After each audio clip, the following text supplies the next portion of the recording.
Salve amigos do Enferodonto, estamos aqui mais uma vez reunidos, né?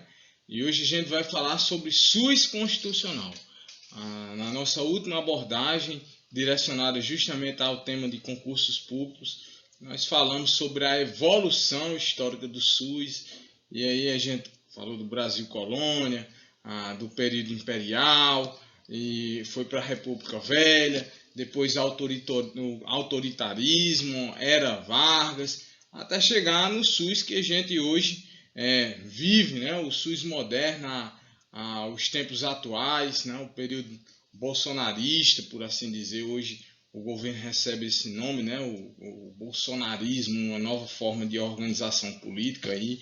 E a gente vai resgatar justamente a legislação inicial, que é aquela que está contida justamente na Constituição de 1988, direcionando aí para a galera que está concurseira, almejando justamente um cargo público, né? Eu estou trabalhando aqui com o meu tablet aqui ligado também, então vez por outra ele fica querendo apagar, aí eu volto aqui e dou uma telazinha nele.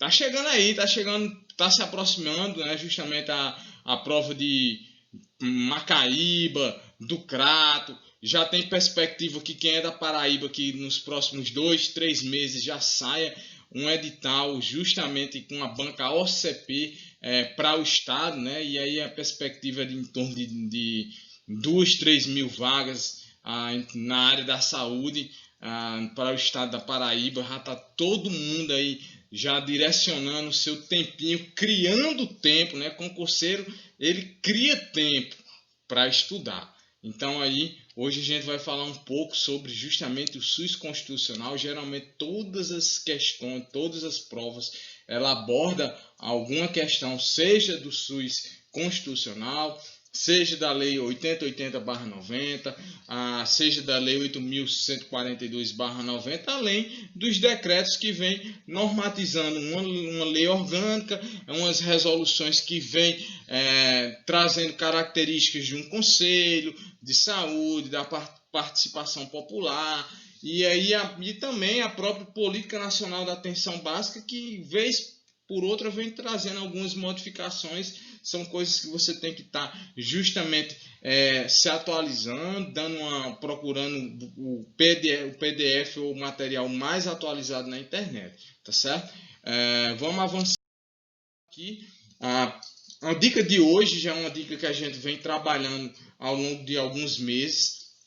Se você escolheu ingressar numa carreira pública, ótimo, eu estou muito feliz com isso. Espero que você conserve 1 metro quadrado de serviço público anticorrupção.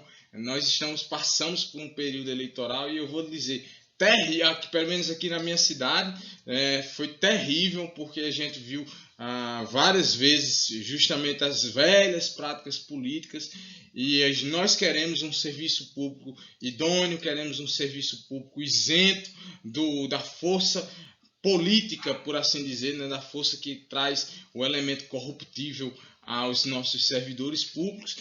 Mas não é isso que a gente vai falar hoje, tá certo? Crie um objetivo. Determine um objetivo e a partir desse objetivo crie fatores positivos para você alcançá-lo. Então, se o meu objetivo é passar no concurso público, crie os fatores positivos, as metas positivas, aquilo que vai sustentar para nos dias que você estiver cansado. Aí você diz assim, não, mas eu quero isto. Então, é um bom salário, é uma estabilidade, o financiamento de sua casa, um trampolim para alcançar um outro concurso ou fazer a sua faculdade. Isso aí quem vai criar é você, meu amigo.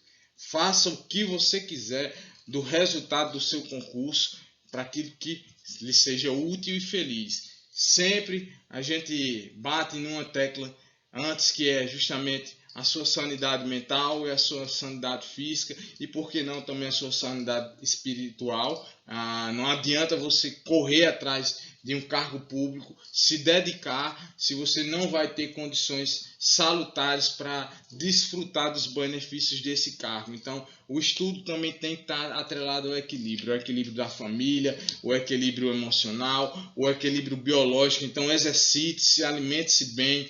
O exercício é importante porque vai oxigenar seu cérebro, vai fazer com que você tenha disposição ou resistência física para passar algumas horas estudando. E claro, nós precisamos disso. Concurseiro precisa de horas de estudo e precisa de treino de questões para chegar ao seu objetivo. Às vezes a sorte ajuda, mas é um caso muito particular, tá certo? Então crie o fator positivo e crie a estratégia que vai sustentar o seu objetivo. A partir daquilo ali você tem que acreditar em você. Esqueça essa história de fila, de concorrência, de ter muito concorrente nesse concurso. Concurso público é até passar. Esse ditado já é trabalhado por muitos autores, então se faz até passar. Além disso, é uma maratona. Não é uma corrida de 1000 metros que você dá um sprint numa velocidade o mais rápido que você pode para você tentar chegar no mínimo tempo possível. Concurso público é dedicação, concurso público é resistência, concurso público é resiliência, concurso público é saber sonhar, construir e esperar. Então é uma maratona, são 42 quilômetros e mais alguns metros que você vai vencer, mas com muito esforço, com muita dedicação e claro, tem trabalho sim, tá certo? E aí a gente diz que você tem que se organizar seu tempo. Logo a gente está trazendo aqui como elaborar um quadro de horário de estudo, além disso também as técnicas de memorização, mas meu amigo, organize seu tempo e claro, de forma equilibrada. Tem que ter trabalho, se você trabalha, não é um privilégio de muitos só se dedicar ao estudo. Muita gente trabalha, muita gente tem família, muita gente tem outras atividades, extra atividades, e faz com que o tempo de estudo fica bem reduzido. Mas horas de estudo não quer dizer qualidade de estudo. Tem uma galerinha que às vezes tem só 1 hora de estudo ao seu dia, mas nessa hora ele consegue se concentrar, ele consegue se dedicar. Então ele tem 1 hora de estudo qualificada, ao passo que tem um cara que dedica 5 horas de estudo diariamente, mas é o cara que se distrai com redes sociais, fica atrelando outras atividades, enfim, não tem uma qualidade de estudo eficiente. Então, muito mais importante do que o tempo gastado para horas de estudo é a qualidade que o seu tempo tem nessa hora de estudo. Então, tenta se desligar aí de rede social, tenta se desligar aí de outros interesses, se é o momento de estudar, é o momento de estudar. Se é o momento de família, é o momento de família. Se é o momento de sua esposa, de seu cônjuge, é o momento dele. Se é o momento de trabalho, é o momento de trabalho. Se é o momento de atividade física, faça as coisas ao seu tempo, na necessidade delas. Mas se for um momento de estudo, então dedique-se a isso. Qualidade de estudo é muito mais importante do que quantidade de estudo, né? E vai ainda uma dica mais, a leitura seletiva e a leitura cultural, né? Treine a leitura, leia outras coisas, né? Isso aí vai ser importante, principalmente para quem vai fazer provas discursivas. Melhor forma de aprender gramática brasileira é escrevendo.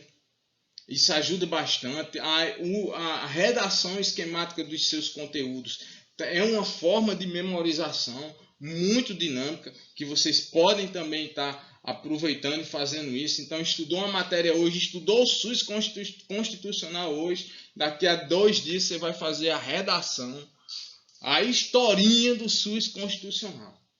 É uma forma de memorização dinâmica e ao passo que você também está treinando técnica de redação e está treinando a gramática normativa brasileira. Depois você vai corrigir. Você vai ver a sua redação e vai fazer uma correção com aquilo que está na norma constitucional. Já pensou isso aí, hein? Dica de ouro aí do Inferodonto, né? Então, organize seu tempo, estude e resolva questões. Essa é a tríadezinha do concurseiro. Organize seu tempo, estude e resolva questões. Vamos deixar agora aqui essa dica e vamos para o que é objeto hoje de nosso encontro. O SUS ele vem regulamentado justamente pela Constituição, mas aí também nós teremos duas leis que são chamadas Leis Orgânicas da Saúde, a 8080/90 e a 8142, que vai tratar justamente das transferências intergovernamentais, recursos financeiros da União para os estados, dos estados para os municípios, além da participação da comunidade através do Conselho de Saúde e da Conferência de Saúde. Em se tratando de Conselho de Saúde, nós temos uma resolução que foi agora do governo Dilma, 453/2012, que vai disciplinar, vai organizar a forma e o funcionamento e as características gerais de um Conselho de Saúde. Então, hoje, muitas bancas estão meio que adentrando justamente nessa resolução, que é uma coisa mais atual, é uma coisa bem mais destrinchada, bem mais qualificada do que seja um Conselho de Saúde, mas hoje não é objeto do nosso estudo. Hoje a gente vai falar de SUS constitucional. E no SUS constitucional nós temos um negócio chamado Seguridade Social. Então, gente, o SUS ele faz parte, ele está lá no título 8º da ordem social. Então, se você pega a nossa Constituição de 88, você vai encontrar o Sistema Único de Saúde no título 8º do capítulo da ordem social. Então, lá na ordem social, nós veremos que o SUS faz parte da Seguridade Social, que são 3 itens: o Sistema Único de Saúde, a Assistência Social e a Previdência Social. Né? Na revisão que nós fizemos do SUS histórico, aí nós temos aquela questão do SUS muito vinculada à Previdência Social, principalmente no governo Vargas, depois no autoritarismo, e isso se desmembrou justamente na época moderna, e hoje nós temos 3 entes que, embora sejam intersetoriais, mas são cada indivíduo no seu cargo. Então, olha só, nós temos um Ministério da Saúde, temos o Ministério da Assistência Social e temos o Ministério da Previdência Social. E a união dos 3 é o que a gente chama de Seguridade Social. Isso aí vai cair demais em prova, ele vai querer te enganar, ele vai mudar ali alguma coisa, vai fazer uma máscara para justamente confundir a sua teoria constitucional. Então nós temos, quem se falando de lei, não tem outro segredo, meu amigo, você vai ter que ler. Só que a gente vai trazer aqui de uma forma mais dinâmica, de uma forma mais esquematizada, mas lei é justamente o texto literal para fazer a interpretação objetiva da questão e aí transferir o seu conhecimento para que o examinador entenda que você tem conhecimento daquele assunto, tá certo? Então, mostra lá. A ordem social tem como base o primado do trabalho e como objetivo o bem-estar e as justiças sociais. Capítulo 2º, da Seguridade Social, seção 1, disposições gerais. Começamos com o artigo 194. O SUS constitucional está dividido nos artigos 194 e 195, que vai falar justamente de Seguridade Social, 196, que vai trazer justamente a definição do Sistema Único de Saúde, e vai até o artigo 200. Então, não são artigos extensos, não é um conteúdo extenso, é um conteúdo bastante enxuto, bastante objetivo, mas que vai requerer justamente isso aí, a leitura. Inicialmente, você vai fazer uma leitura prévia, depois uma leitura mais dinâmica, e eu sugiro que você faça os resumos esquemáticos. Como a gente não vai trazer tudo pronto para você, então você realmente vai desenhar e vai fazer a sua técnica de memorização através dos seus resumos esquemáticos. Então, o artigo 194 diz o seguinte, que a Seguridade Social compreende o conjunto integrado das ações de iniciativas dos poderes públicos e da sociedade.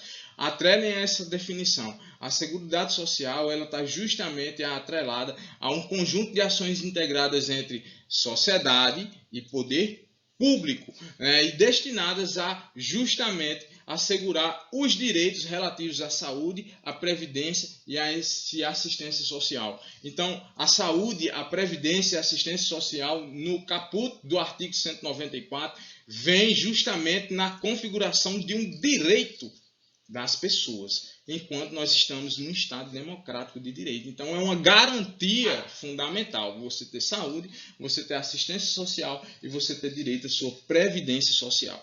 Aí ele diz mais ainda, que compete ao poder público, isso aí já é um parágrafo desse artigo, né?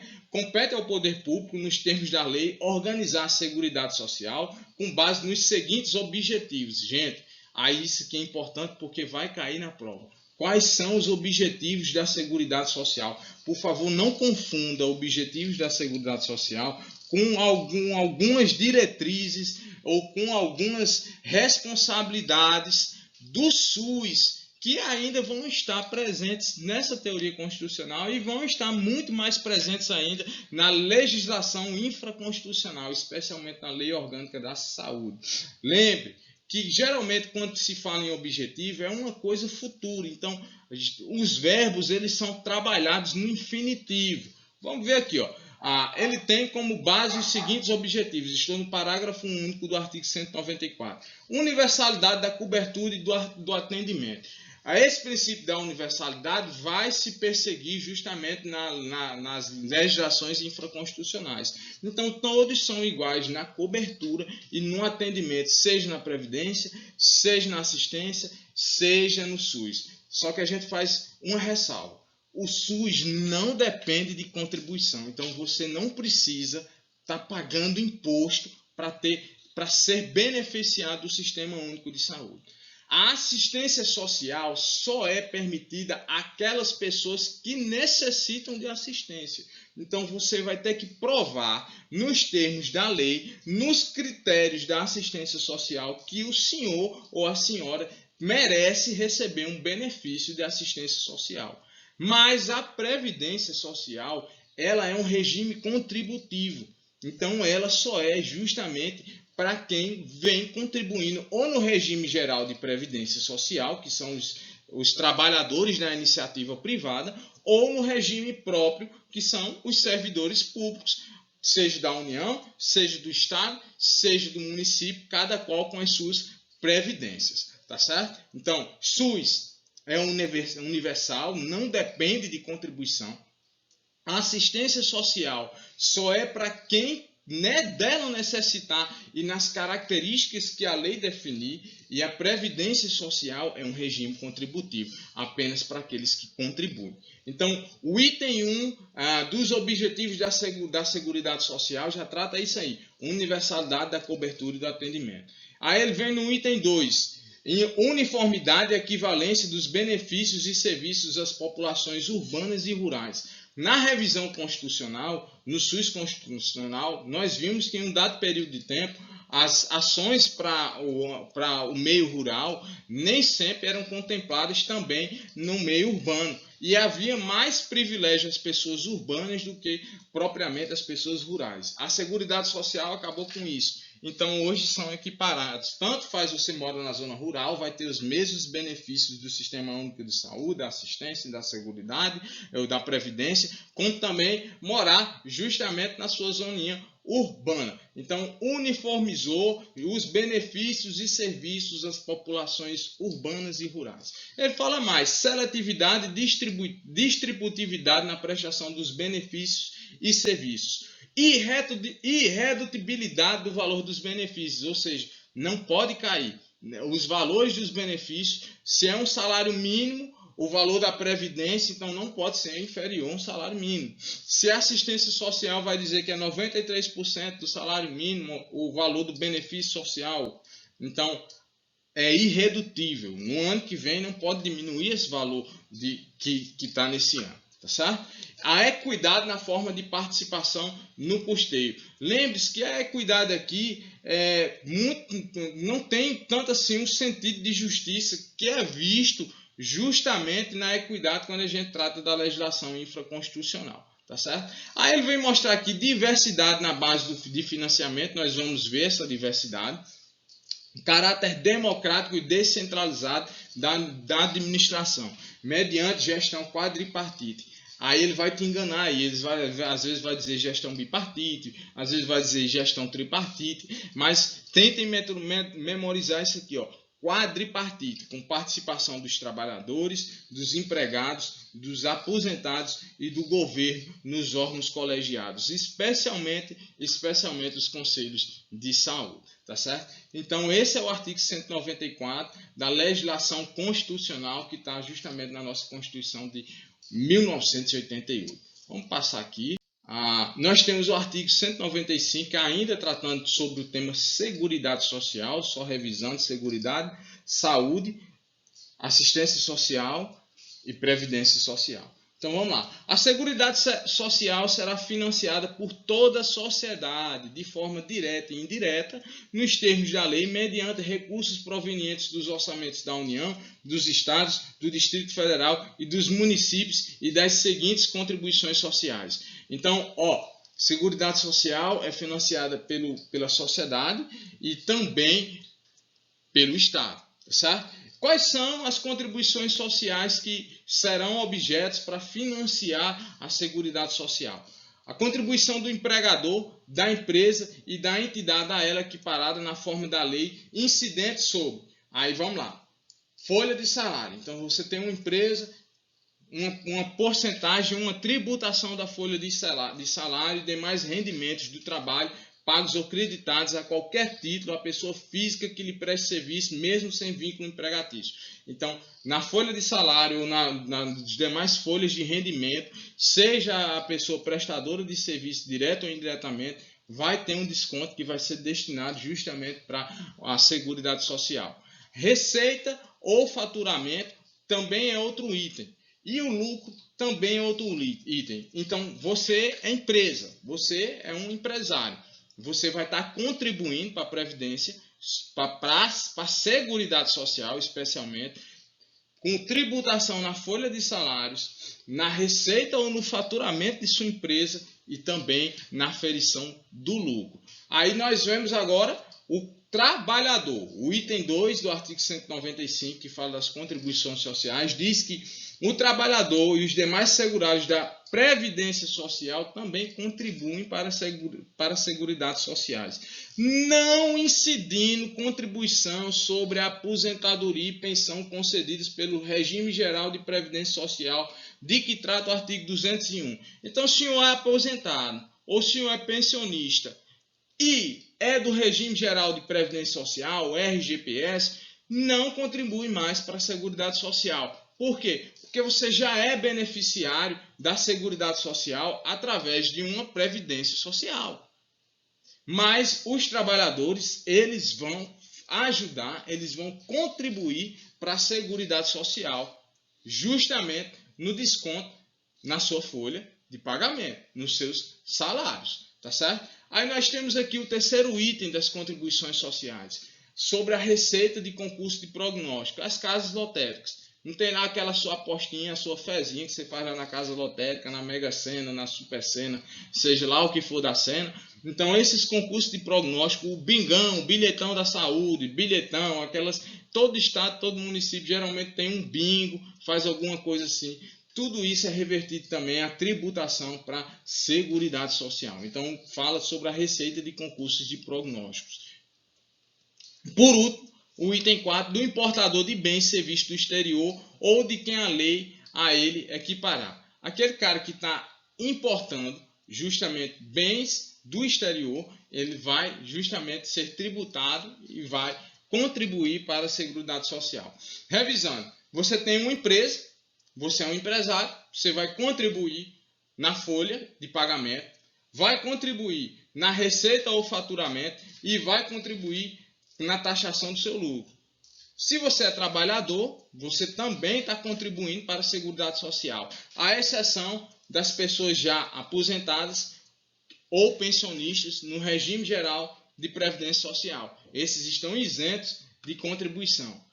Naquele jogo que você faz nas casas lotéricas, ou seja, receita de concurso de prognóstico, também vai uma tributação para a Seguridade Social. Além daquele importador de bens e serviços do exterior ou que a lei equiparar isso, ele vai ser também tributado para ajudar na Seguridade Social. Por isso que a Seguridade Social é financiada de forma direta e indireta pela sociedade e pelo Estado. Aí ele diz mais aqui, ó, parágrafo 1º do artigo 195. As receitas dos estados, do Distrito Federal e dos municípios destinadas à Seguridade Social constarão nos respectivos orçamentos, não integrando o orçamento da União. Certo? Vamos lá. Vem uma série de incisos agora pertinentes ao artigo 195. A gente vai ler de forma mais objetiva esses incisos e destacar aqueles que mais são cobrados, pelo menos o que é mais visto ser cobrado em provas de concurso. Tá certo? Então vamos lá. Parágrafo 2º. A proposta de orçamento da Seguridade Social será elaborada de forma integrada pelos órgãos responsáveis pela saúde, pela Previdência Social e Assistência Social, tendo em vista as metas e prioridades estabelecidas nas diretrizes orçamentárias, assegurada a cada área da gestão de seus recursos. Inciso 3º. A pessoa jurídica em débito com o sistema da Seguridade Social, como estabelecido em lei, não poderá contratar com o poder público, nem dele receber benefícios ou incentivos fiscais. Galera, marca aqui, ó. Já resolvi provas de concurso com esse incisozinho guardadinho aí na questão. Então, pessoa jurídica em débito com o sistema da Seguridade Social, ele não está contribuindo para ser, ele é um empresário, ele não está contribuindo com as suas contribuições sociais sobre o lucro, sobre o faturamento ou sobre a folha de pagamento. Então, ele não pode contratar com o poder público. Isso aí acontece muito. Se você está em débito, você vai para uma inscrição negativa da Fazenda. E aí você fica impedido de realmente fazer licitação, de fazer contratos com a esfera estatal. Tá certo? Seja ela União, seja ela Estado, seja ela município. Inciso 4. A lei poderá instituir outras fontes destinadas a garantir a manutenção e expansão da Seguridade Social, obedecido o disposto no artigo 154, parágrafo 1º. Inciso 1º. Então, você vai dar uma olhadinha lá e ver que artigo é esse que está na Constituição, e nessa situação, justamente, ele pode criar outras formas de custeio para a Seguridade Social. Nenhum benefício do serviço da Seguridade Social poderá ser criado, majorado ou estendido sem a correspondente fonte de custeio total. As contribuições sociais de que trata esse artigo só poderão ser exigidas após decorrido 90 dias da data da publicação da lei, que as houver instituído ou modificado, não lhes aplicando o disposto no artigo 150, inciso 3, a linha B. Isso aqui é o que, galera? O princípio da noventena. Todas as contribuições sociais, elas só podem ser cobradas a partir de 90 dias de sua contribuição. Esse inciso que ele diz aqui no artigo 150, inciso 3, a linha B, fala justamente do princípio da anterioridade. Quando há uma lei, ela é editada em um ano, mas ela só pode ser cobrada no ano posterior. Mas as contribuições sociais, elas não obedecem ao princípio da anterioridade. Estou suando que aqui eu estou no interior do sertão paraibano, estou na cidade de Patos, então aqui o clima sempre é verão o ano todo. E pode botar ventilador, pode botar ar-condicionado, você termina com sudorese aqui, com a diaforese, como assim a gente chama, né? Então, lembre-se, contribuições sociais, elas obedecem ao princípio da noventena. A partir da sua data de publicação, 3 meses depois, eles já podem estar cobrando. Outras contribuições, outros impostos, outras taxas, elas obedecem ao que chamamos de princípio de anterioridade. Então, elas só vão ser cobradas no próximo exercício financeiro. Tá certo? Isso também já é cobrado em prova. Às vezes ele confunde você com o princípio da anterioridade. Às vezes ele diz que vai cobrar com 180 dias. Às vezes ele diz que já vai cobrar imediatamente. Então, guarda também esse item aí no rol do seu marca-texto. Tá certo? São isentas de contribuição para a Seguridade Social, já estamos aqui no inciso 7º, são isentas de contribuição para a Seguridade Social as entidades beneficentes da assistência social que atendam às exigências estabelecidas em lei. Então, se você tem uma fundação, se você tem uma ONG, se você está nas exigências que a lei diz, nas características que a lei diz, então você não vai ser tributado para a Seguridade Social. Esse item também eu já vi em questões de prova. Ele vai dizer justamente que as entidades beneficentes da assistência social vão contribuir, né? Ele vai fazer essa jogadinha aí, vai tentar te enganar. Lembre-se, a regra geral é essa: não contribui, tá bom? Desde que ele atenda às exigências estabelecidas em lei. Aí ele diz mais assim, ó, o produtor, o parceiro, o meeiro, o arrendatário, aí a gente já está no inciso 8º, rurais e o pescador artesanal, bem como os respectivos cônjuges que exerçam suas atividades em regime de economia familiar,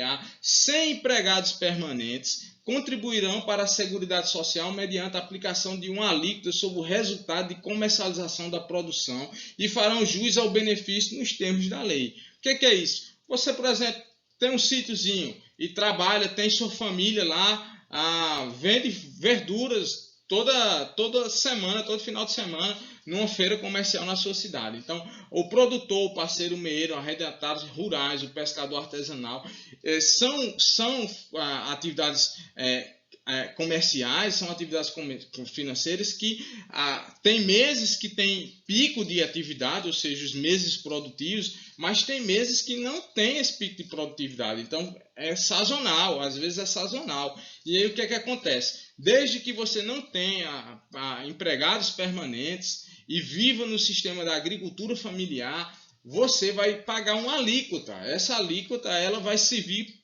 para o imposto do ano todo. E com base no pagamento dessa alíquota, você está quite com a sua contribuição para a Seguridade Social e vai receber todos os benefícios que a dela for permitido. Esse inciso também é interessante você guardar, porque justamente ele vai te enganar aí dizendo que não tem benefício, que não vai receber, ou ele vai dizer que não tem essa história de economia familiar, de organização familiar. Ele vai tentar te enganar um pouquinho com essa história aí. Então, já vi também em prova. Guarda ele com teu marca-textozinho, tá certo? Vamos pra frente.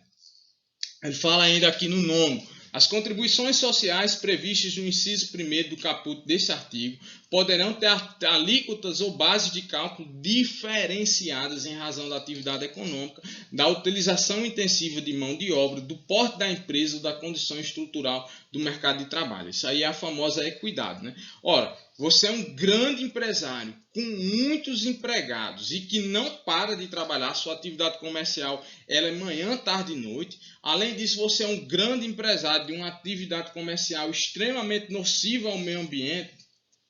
De repente você é um minerador, você é um extrativista, está causando um impacto ambiental, provoca o que a gente chama de insalubridade, ou seja, um risco de exposição ocupacional a doenças, atividades perigosas, eletricista, explosivos, gases inflamados. Então, você não pode comparar isso com, por exemplo, um trabalhador rural, um comerciante de livro, ou um vendedor autônomo, sei lá, um farmacêutico, não sei, estou criando aqui. Mas o que é que ele nos diz?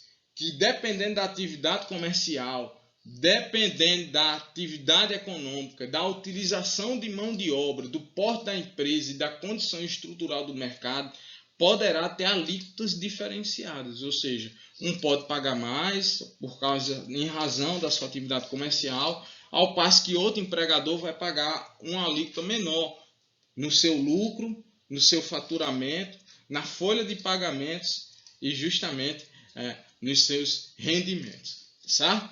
Aí ele vai dizer aqui, a lei no inciso 10 definirá os critérios de transferência de recursos para o Sistema Único de Saúde e as ações de assistência social da União para os estados, do Distrito Federal e os municípios, e dos estados para os municípios, observada a respectiva contrapartida dos municípios. Essa lei aí é a 8.142. Lá na frente a gente vai ver esses critérios de transferência de recursos para o Sistema Único de Saúde e da assistência social, tá certo? Então, objeto de outra aula, a Lei 8.142, ela vai tratar justamente das transferências intergovernamentais. Vou adiantar aqui que 70% vão para os municípios, 30% vão para os estados, e as contribuições são mais ou menos o seguinte: os estados contribuem com 12% para a Seguridade Social, fruto de toda a arrecadação dos seus impostos. A União e os municípios vão, a partir do fruto da arrecadação dos seus impostos, destinar 15% dessa arrecadação justamente para a Seguridade Social. No 11 ele vai dizer assim, que é vedada a concessão de remissão ou anistia das contribuições sociais que tratam dos incisos 1, a linha A e 2 deste artigo para débitos em montante superior ao fixado em lei complementar. Ele ainda diz no inciso 12 que a lei definirá os setores de atividade econômica para as quais as contribuições incidentes nas formas do inciso 1, a linha B e 4 do caput serão não cumulativos. E o inciso 13 diz assim: aplica-se ao disposto no inciso 12, inclusive na hipótese de substituição gradual, total ou parcial, da contribuição incidente na forma do inciso 1, a linha A, pela incidente sobre a receita do faturamento. Leia isso com calma. Eu realmente nunca vi esses últimos incisos sendo cobrado em prova. De repente você pode ser contemplado com esse tipo de pergunta, essa pergunta cruel, essa pergunta covarde. Isso é uma pergunta muito técnica, né? Mas pode ser cobrado. Ninguém sabe a cabeça do examinador lá da sua banca que você vai fazer o seu concurso. Mas dá uma lidazinha bem criteriosa nesse artigo constitucional. Para frente. Agora chegamos justamente na famosa seção da saúde. Vencemos o artigo 194 e o 195 da nossa Constituição de 1988, que tratava sobre a Seguridade Social, da saúde, da assistência social e da previdência social. Levo a dica para vocês, estudem justamente os objetivos, aquele rol de universalidade, da cobertura e do atendimento, a população urbana e rural equiparada, a seletividade e distributividade nos benefícios, base de benefícios diversificada, estudem a base de cálculos do empregador, do empregado, dos concursos de prognóstico e justamente do importador, né? Levem para a sua prova isso aqui na sua massa cinzenta e na sua memória, né?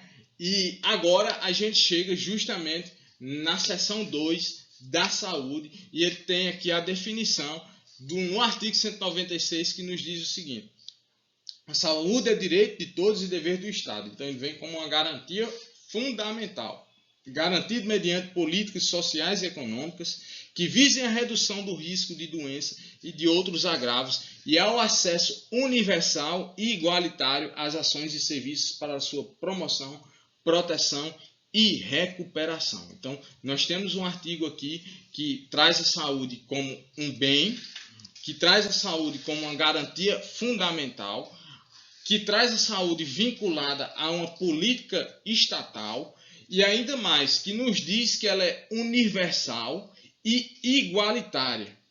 Ele é para todos, sem distinção, sem classe, sem cor, sem renda econômica, nada. Universal e igualitário, trabalhando com ações e serviços de promoção, de proteção e de recuperação, com o objetivo de reduzir o risco de doença e de outros agravos. Estudem bastante, galera, esse artigo, porque esse artigo é o artigo clássico que vai cair em uma grande probabilidade na sua prova, tá certo? 197, o artigo 197 diz assim, que são de relevância pública as ações e serviços de saúde, cabendo ao poder público dispor, nos termos da lei, sobre a sua regulamentação, fiscalização e controle. Então, quem é que regulamenta a saúde? Poder público. Quem é que fiscaliza a saúde? Poder público. Quem é que controla a saúde? Poder público. Devendo sua execução ser feita diretamente ou através de terceiros, e tem também por pessoa jurídica ou física de direito privado. Então, quando o Estado não é capaz de oferecer um serviço de saúde, ele pode contratar um ente privado, um prestador de serviço ou uma empresa para garantir o direito do cidadão, justamente de ter assistência à saúde. E isso aí a gente vai ver muito lá na frente, principalmente na Lei 80/90, que ele vai falar justamente da iniciativa privada no SUS. Aqui ainda nós temos algumas disposições constitucionais que vai falar da complementação das ações e serviços de saúde pelo ente privado. Lembrem-se sempre, a regra geral é que as ações e serviços de saúde elas sejam executadas pelo poder público. Inclusive, a normatização, a fiscalização e o controle é feito pelo poder público.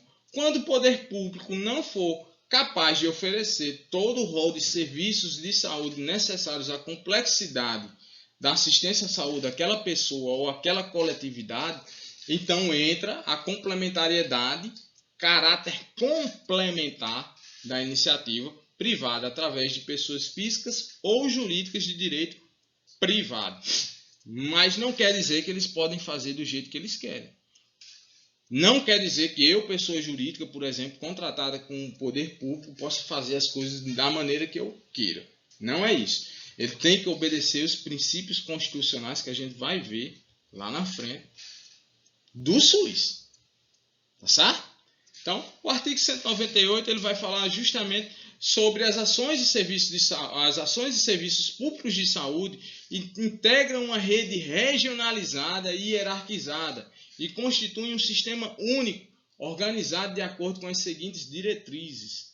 Então, a primeira diretriz é a descentralização com direção única em cada esfera do governo. Você vai ter um SUS, que é o Ministério da Saúde, no âmbito federal, no âmbito nacional. Você vai ter um SUS, que é a Secretaria Estadual de Saúde, no âmbito estadual. E vai ter um SUS, que é a Secretaria Municipal de Saúde, no âmbito municipal. Tudo isso corresponde a uma direção única de um SUS descentralizado. Porque o entendimento é que as ações e serviços de saúde devem ser planejados e executados o mais próximo das pessoas e mais adequado à realidade das pessoas. Então, a lógica da descentralização é essa. Garantir uma eficiência das ações de saúde de forma mais equânime, igualitária, evitando uma duplicidade de meios para fins idênticos. Então, lembre-se muito bem desse termo. É uma rede regionalizada e hierarquizada. O SUS, como vocês podem ver lá na frente, ele é uma forma regionalizada. Você vai ter aqui vários municípios agrupados, isso é chamado de regionalização. Quem organiza isso geralmente é o Estado, mas você pode ter aqui vários municípios menores que vão se organizar para que sua demanda seja suprida por um município mais bem paramentado ou maior, que tenha oferta de ações e serviços de média ou alta complexidade, que nos municípios pequenos não tem. E essa é a forma de garantir a integralidade da assistência à saúde dos indivíduos. Então, ele trabalha em uma rede hierarquizada, porque nós temos níveis de complexidade crescente. Inclusive, nós temos esferas crescentes. Você tem a esfera municipal, você tem a esfera estadual, você tem a esfera federal. E de forma regional. E, às vezes, até interestadual. Tá certo? Então, vamos lá, o artigo 198, só recapitulando, diz que as ações e serviços de saúde integram uma rede regionalizada e hierarquizada e constituem um sistema único, organizado de acordo com as seguintes diretrizes. Descentralização com direção única em cada esfera de governo. Cuidado que ele vai confundir com você. Aí ele vai dizer aqui direção múltipla, alguma coisa desse tipo. Geralmente eles fazem esses trocadilhos. Ele vai dizer atendimento integral com prioridade das atividades preventivas, sem prejuízo das atividades assistenciais. Aí, às vezes, a banca muda, ele diz que a prioridade são as atividades curativas ou assistenciais, e com prejuízo das atividades preventivas. O SUS ele trabalha com atenção básica, que é justamente o rol preventivo. Depois é que vem a rede hierarquizada secundária e terciária. Mas o rol de serviços principais do SUS está na atenção básica. E aí a gente vai ver a Política Nacional da Atenção Básica, que diz que deveria resolver, em tese, 80% dos serviços, dos problemas das pessoas. Os PSFs, o Programa de Saúde da Família, que mudou agora a Estratégia de Saúde da Família, tá? quem é mais antigo ainda vai pegar essa nomenclatura do Programa de Saúde da Família, ele deveria resolver pelo menos 80% dos problemas de saúde, inclusive o próprio Programa de Saúde da Família, ele é o ordenador da rede regionalizada e hierarquizada, né? Então, inciso terceiro, ele diz atendimento integral com prioridade às atividades preventivas sem prejuízo das assistenciais. Cuidado, viu? O SUS constitucional vem com a visão preventiva inicialmente, não curativa. Tá certo? E aí, o inciso terceiro, né? O item 3, que vai dizer que a participação da comunidade, e a participação da comunidade é garantida pelas conferências que são realizadas, conferências de saúde de 4 em 4 anos, e pelos conselhos. Aí nós temos o Conselho Nacional de Saúde, temos o Conselho Estadual de Saúde, temos o Conselho Municipal de Saúde, e ele é formado justamente por 50% dos usuários, representados por diversas entidades civis organizadas, onde a gente tem aposentados, trabalhadores rurais, movimento LGBT, negros, movimentos organizados, deficientes físicos, sindicatos, associações. Tudo isso é um grupo que compreende 50% dos conselhos de saúde, que são chamados da parte paritária dos usuários. Aí nós temos mais 25% que são os trabalhadores de saúde, e temos mais 25% que são os prestadores de serviços do SUS, aquela parte privada que realiza atividade de assistência à saúde de forma complementar, justamente com representantes do governo. Isso aí é tema de uma próxima aula. Eu venho adiantando algumas coisas, porque a gente vai contextualizando a regra inicial que surgiu na lei, na Constituição de 88, com as normatizações posteriores.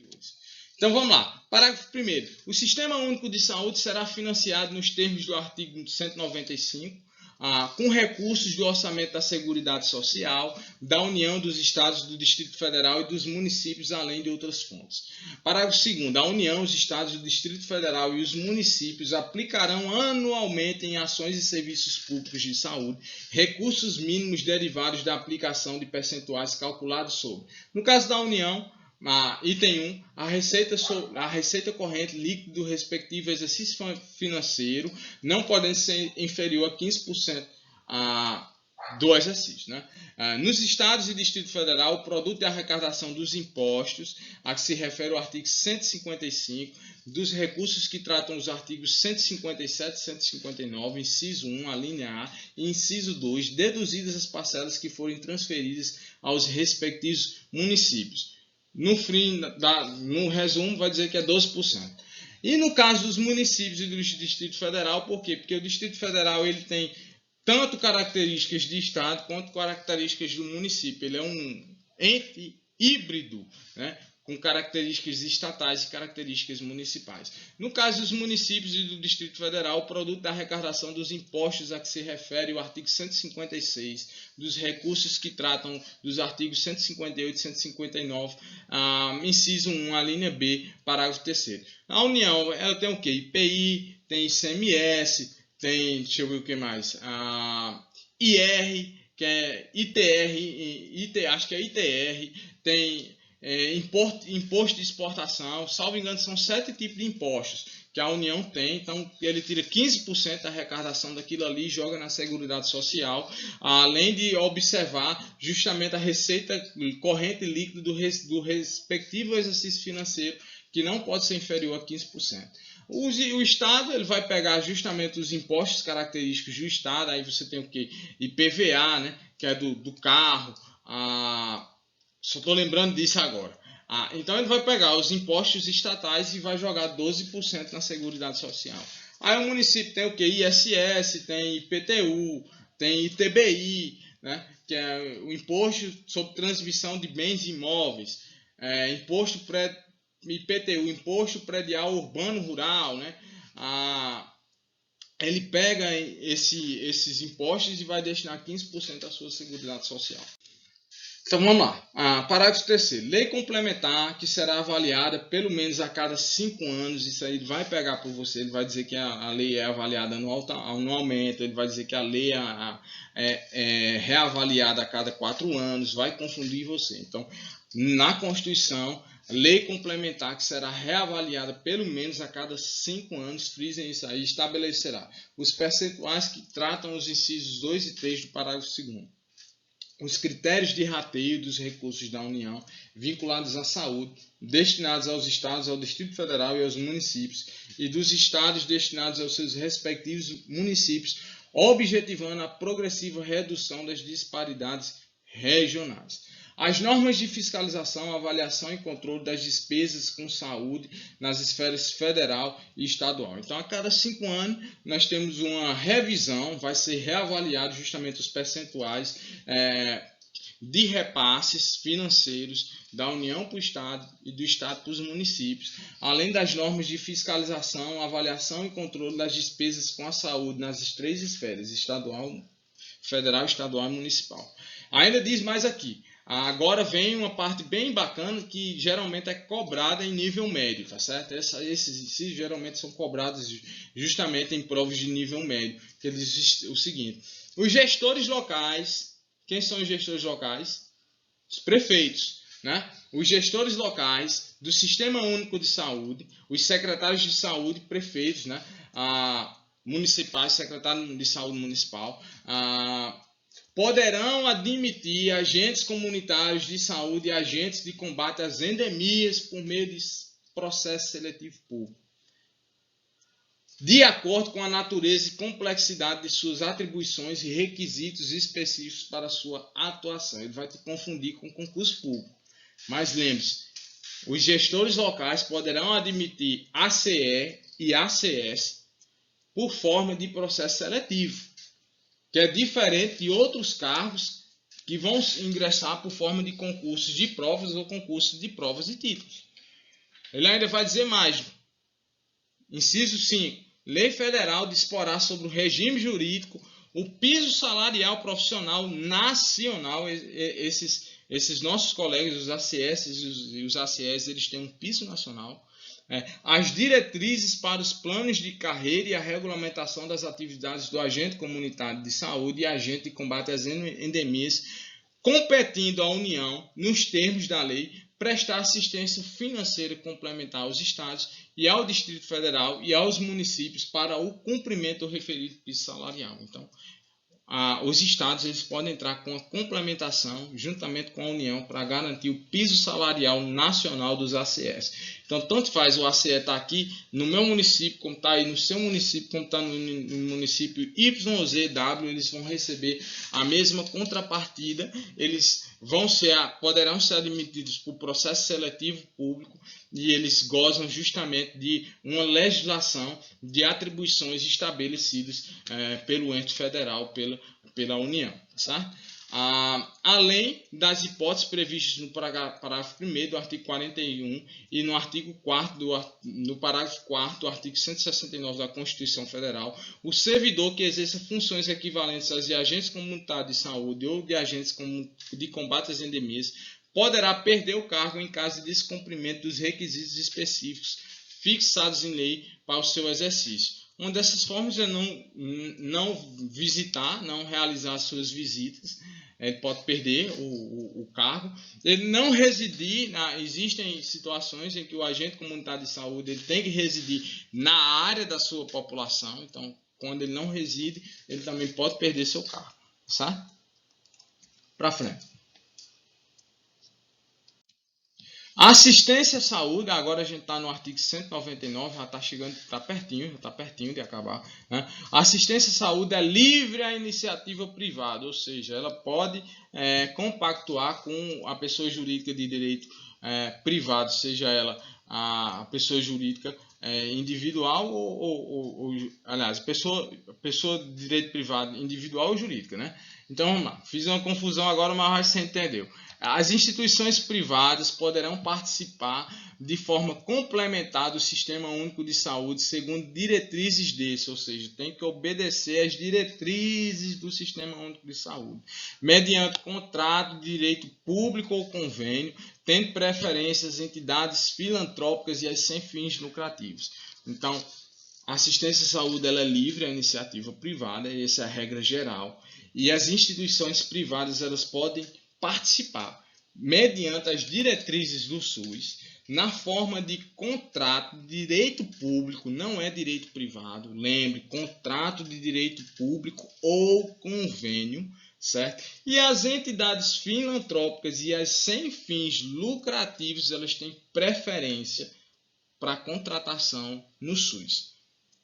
É vedada, isso aí é o inciso segundo, é vedada a destinação de recursos públicos para auxílios ou subvenções às instituições privadas com fins lucrativos.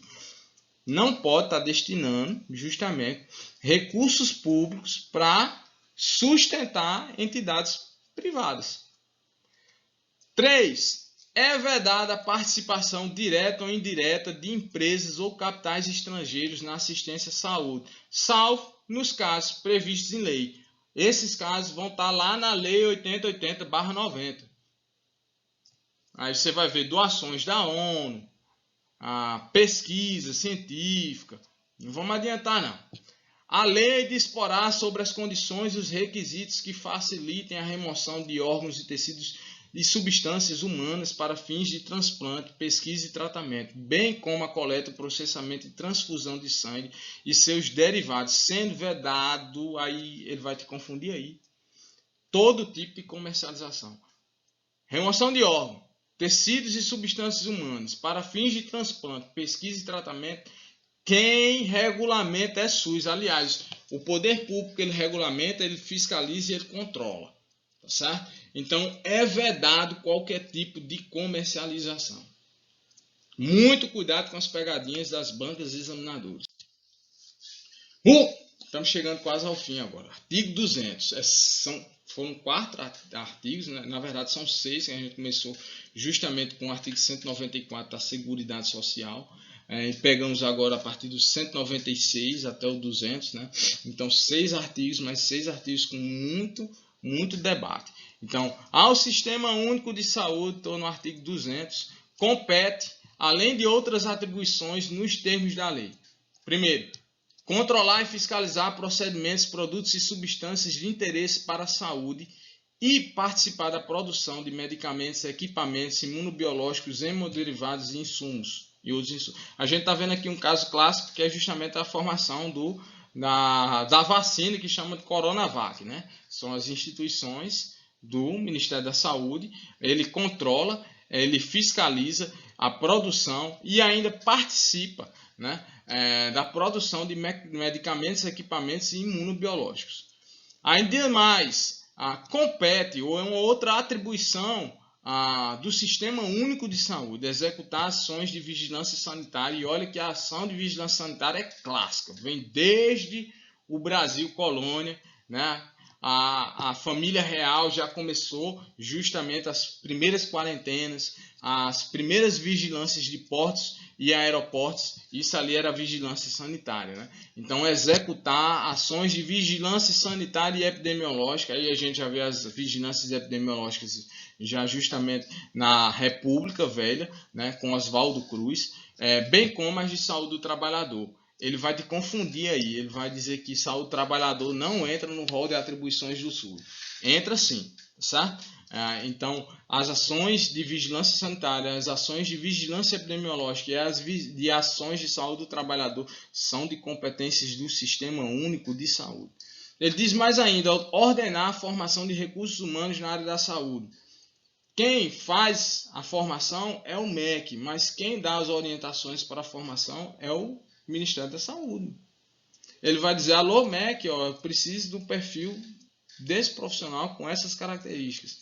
Aí o MEC vai que é o Ministério da Educação, vai justamente formar o recurso humano para a área da saúde. Mas quem vai ordenar a formação faz parte do SUS. Participar na formulação da política e da execução das ações de saneamento básico. Incrementar em sua área de atuação o desenvolvimento científico e tecnológico e a inovação. Aí a gente tem, por exemplo, o CONITEC, que é a Comissão de Incorporação de Tecnologias do SUS. Né? Fiscalizar e inspecionar alimentos, compreendido com seu controle de teor nutricional, bem como as bebidas e águas para consumo humano, nós temos justamente aqui uma função de vigilância sanitária e vigilância ambiental. Participar do controle e fiscalização da produção, transporte, guarda e utilização de substâncias e produtos psicoativos, tóxicos e radioativos. Por último, a colaborar na proteção do meio ambiente, nele compreendido o do trabalho. Galera, chegamos ao fim de SUS constitucional e agora vamos exercitar, certo? A gente, no exercício, vai tentar resgatar alguma teoria que a gente já viu, certo? Então, vamos fazer aqui alguns exercícios para fixar esse conteúdo e aí a gente finaliza a nossa introdução hoje à legislação do SUS. Começamos com a revisão do SUS histórico. Hoje nós trazemos justamente os dispositivos da Seguridade Social e do Sistema Único de Saúde, que é o nosso objeto de interesse para estudo em cargos públicos direcionados à saúde. Então vamos lá.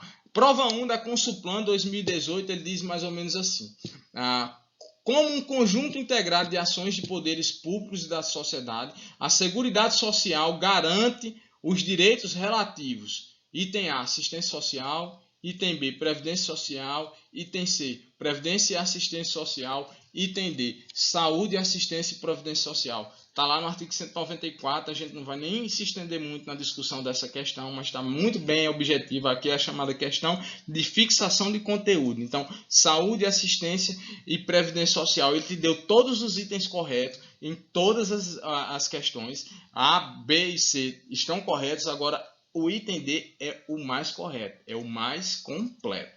Não é isso? Questãozinha que ele te pega, você olha de cara o item A, aí diz, não, está correto, vai, marca, esquece de olhar os itens que quer ganhar tempo, né? Mas é a questão justamente maliciosa.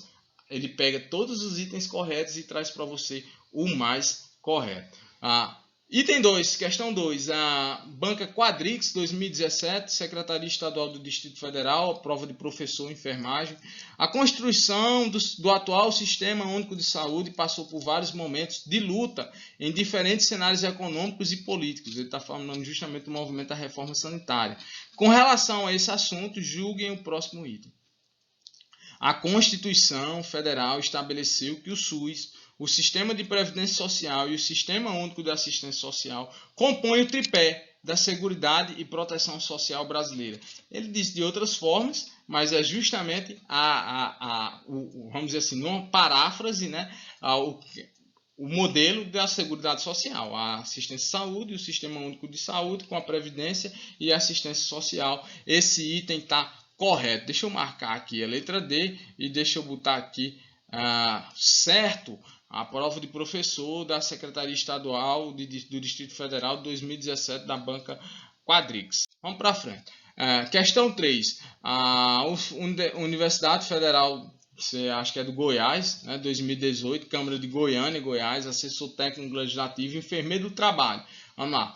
Em conformidade com a Constituição Federal do Brasil de 1988, a Seguridade Social compreende um conjunto integrado de ações de iniciativas dos poderes públicos e da sociedade destinados a assegurar os direitos relativos à saúde, à previdência e à assistência social. Assim, compete ao poder público organizá-la com base nos seguintes objetivos. Item A, centralização administrativa com participação dos trabalhadores e aposentados. Trabalhadores e aposentados até que participam, eles participam na questão da gestão quadripartite. Agora não tem, meu amigo, essa história de centralização administrativa não, é descentralização com direção única em cada esfera do governo. A redutibilidade do valor dos benefícios. A gente viu lá que é irredutibilidade, dançou também. Item C, universalidade da cobertura e do atendimento. E item D, seletividade na forma de participação e do custeio. No meu entendimento, o item C é justamente a resposta correta. Nós temos a seletividade na distribuição, na distributividade dos benefícios. Tá certo? Então, o item D, ele fez um trocadilho aí para fazer você errar mesmo. Tá certo? Então, a resposta mais correta é justamente universalidade da cobertura e do atendimento, ou seja, todos têm direito à cobertura e o atendimento. Lembre-se, saúde não depende de contribuição. A assistência social é para aquelas pessoas que estão caracterizadas justamente como necessitadas de uma assistência, e a previdência sim é um regime contributivo.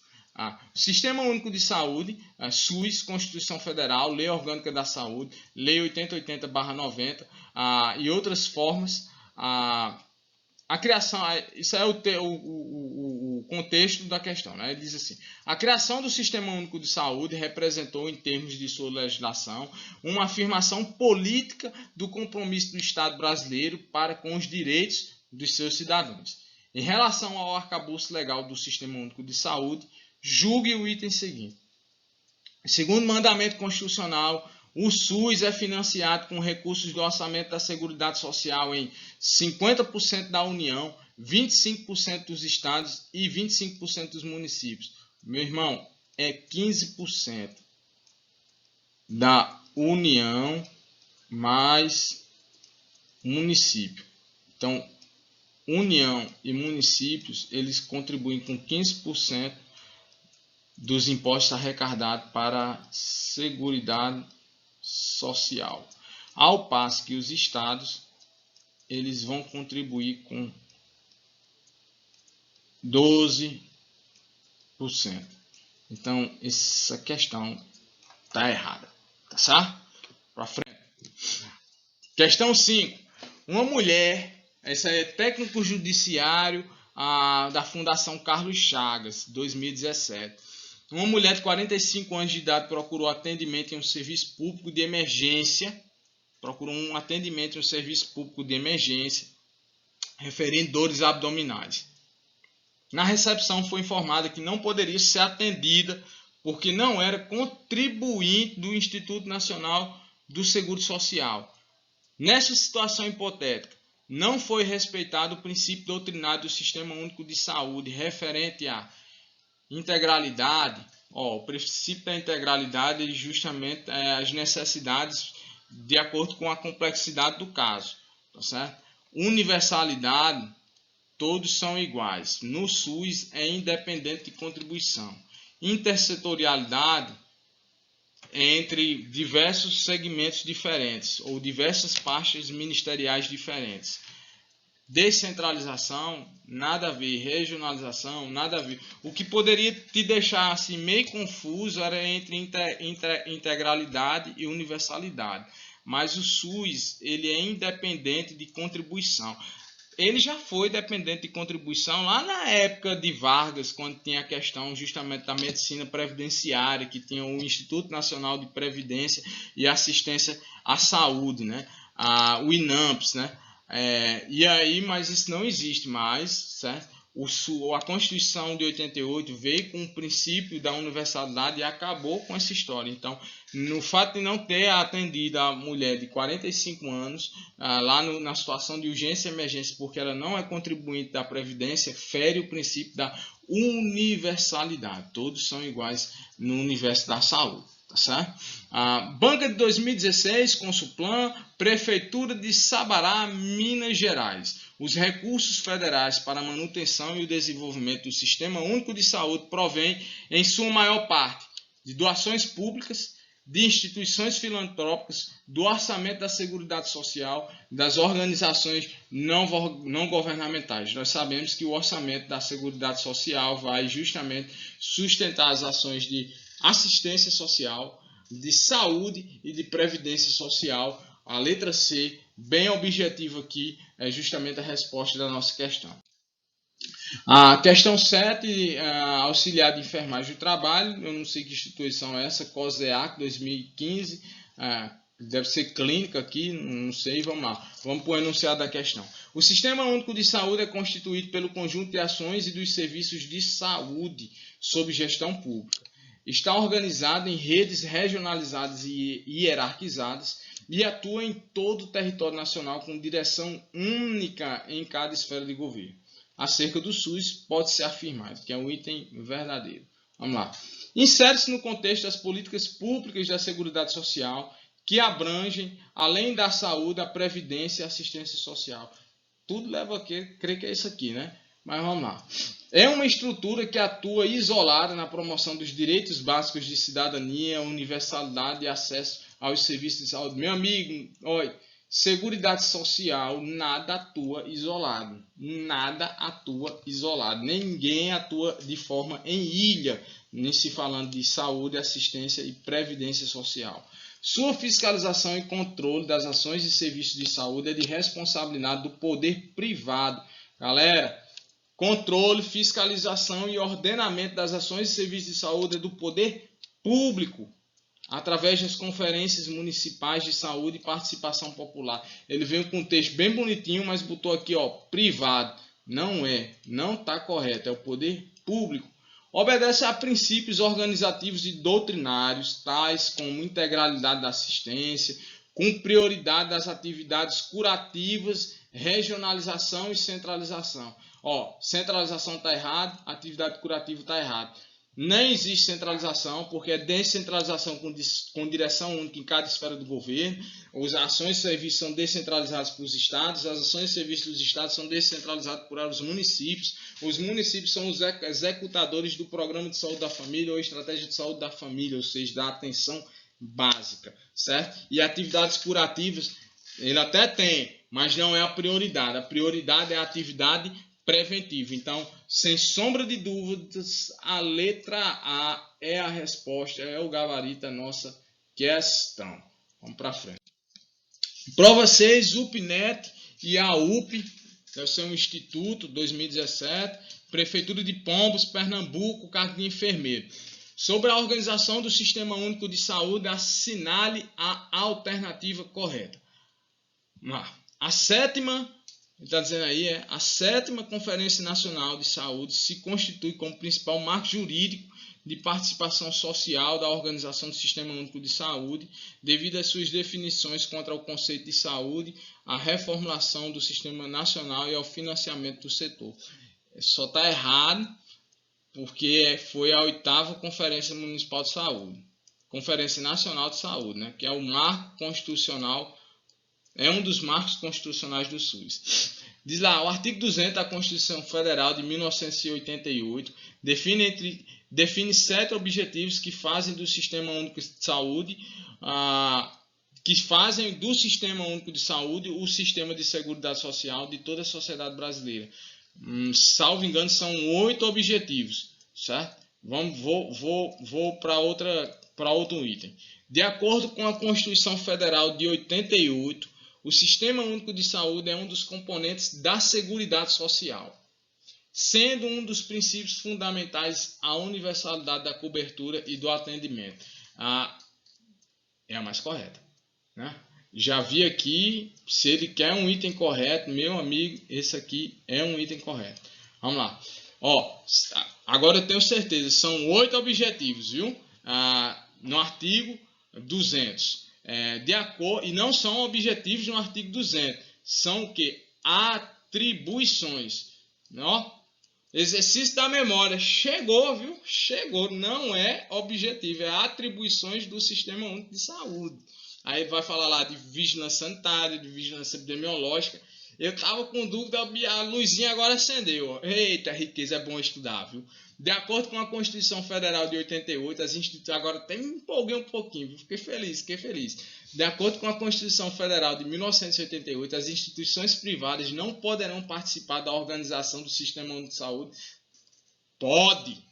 A instituição privada pode, mediante contrato de direito público ou convênio, respeitando as diretrizes do Sistema Único de Saúde, tendo as entidades filantrópicas e as sem fins lucrativos as preferenciais. Não é isso? De acordo com a Constituição Federal de 88, as entidades filantrópicas, previ o outro item, vamos lá. De acordo com a Constituição Federal de 88, as entidades filantrópicas de assistência à saúde devem ocupar lugar central na organização do Sistema Único de Saúde, antes mesmo da instância de governo municipal, estadual e federal. Totalmente doido aí esse item, né? As entidades filantrópicas de assistência à saúde ocupando lugar central na organização do Sistema Único de Saúde, onde o Sistema Único de Saúde deve oferecer primeiro os seus próprios serviços, para depois vir a complementaridade com os serviços de outros, que é justamente a iniciativa privada, a loucura geral. Então, nossa resposta é a letra C, tá bom? Vamos para o item 9, está chegando ao fim. Em relação à prova do Instituto Pro Município 2015, não sei, ISGH, técnico laboratório ou HRN, vamos lá, deve ser Hospital Regional de Natal, não sei. Em relação ao financiamento do SUS, não é correto afirmar, porque é o item errado. O financiamento do Sistema Único de Saúde é feito pelas 3 esferas de governo, federal, estadual e municipal, conforme determina a Constituição de 88, que estabelece as fontes de receita para custear as despesas com ações de serviços públicos de saúde. Perfeito. Isso é certo. Não é a nossa resposta à questão. Ele quer o errado. O SUS não pode financiar atividades de pesquisa e desenvolvimento científico e tecnológico. Vai lá para o artigo 200, que ele diz, entre as atribuições, incrementar tecnologias e investimentos na área da saúde, certo? Então, aparentemente, o item B está errado.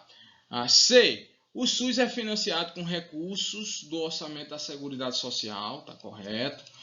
O SUS, no item D, né, também conta com outras fontes de recurso, como as provenientes de taxas e multas arrecadadas em seu âmbito. Ele diz que tem o quê? As contribuições sociais e outras contribuições, outras fontes. Então, está correto também. Então, essa historinha aqui de o SUS não financiar atividades de pesquisa e desenvolvimento, claro, nós hoje, eu estou aqui no estado da Paraíba, na cidade de Patos, no sertão, está vendo justamente a pesquisa do coronavírus, que é para saber aí a evolução dos casos das pessoas que foram diagnosticadas com Covid-19 através da Secretaria Estadual de Saúde. Então, isso é uma pesquisa financiada pelo SUS, totalmente errado essa questão aí da letra B. Essa é a nossa resposta da questão. Vamos finalizar aqui.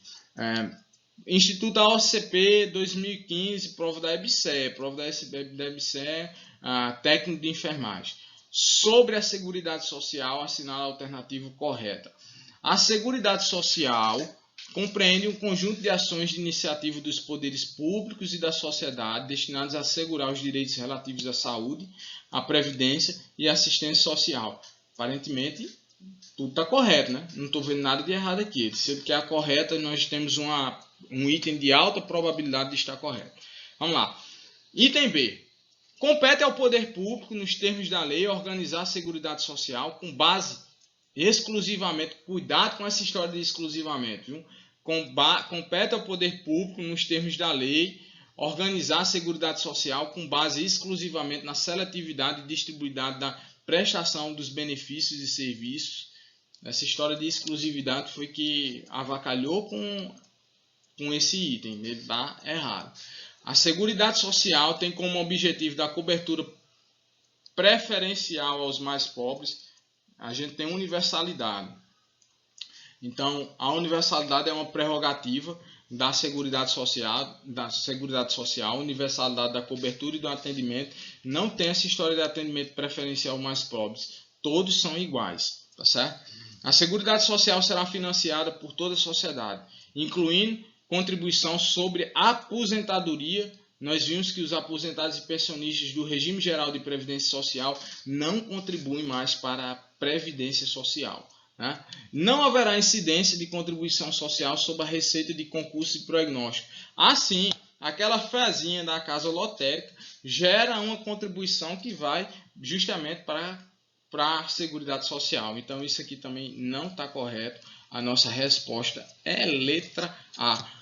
Meu amigo, 1h17, a gente falando de SUS constitucional com 10 questões. Por isso que eu digo que estudar é maratona, tá certo? Essa aqui é a minha mãe, a gente estava numa corrida aqui, eu estou na intenção de correr uma maratona, me organizei para em 2020 correr, aconteceu justamente essa história de pandemia, muitas provas foram canceladas. Estou doido para que esse ano termine, para a gente zerar e quem sabe meu sonho seja alcançado em 2021. Mas eu quero lhe dizer o seguinte, que se você está no ramo de estudo para concurso público, pense a longo prazo, pense numa prova extensa, pense em dificuldades, pense em, às vezes, querer desistir, mas o seu sonho vai ser maior. Concurso público não é um sprint, ele não é um tiro de velocidade, ele é uma resistência, perseverança, dedicação e, acima de tudo, acreditar que você é capaz de chegar lá. Um abraço a todos, sonhe grande, maratona, concurso, objetivo, metas positivas, acredite em você, tenha atitudes corretivas, organize seu tempo, crie tempo, organize-se sem deixar de dar prioridade ou integralidade às outras áreas, saúde, amor, família, trabalho, tudo tem que ser integral. Tempo, estudo e exercício. Forte abraço a todos, o Inferodonto está com vocês nessa caminhada e eu desejo que vocês logrem sucesso e rapidamente. E gestores, convoquem. As pessoas que passaram em concurso, elas merecem, elas conquistaram de forma muito honrada o seu cargo público. Não precisa estar ocupando com apadrinhado, não. Honre aquele que vai para o serviço público justamente com honestidade, com os seus metros quadrados anti-corrupção. Forte abraço, Inferodonto com vocês, justamente no ramo dos concursos públicos.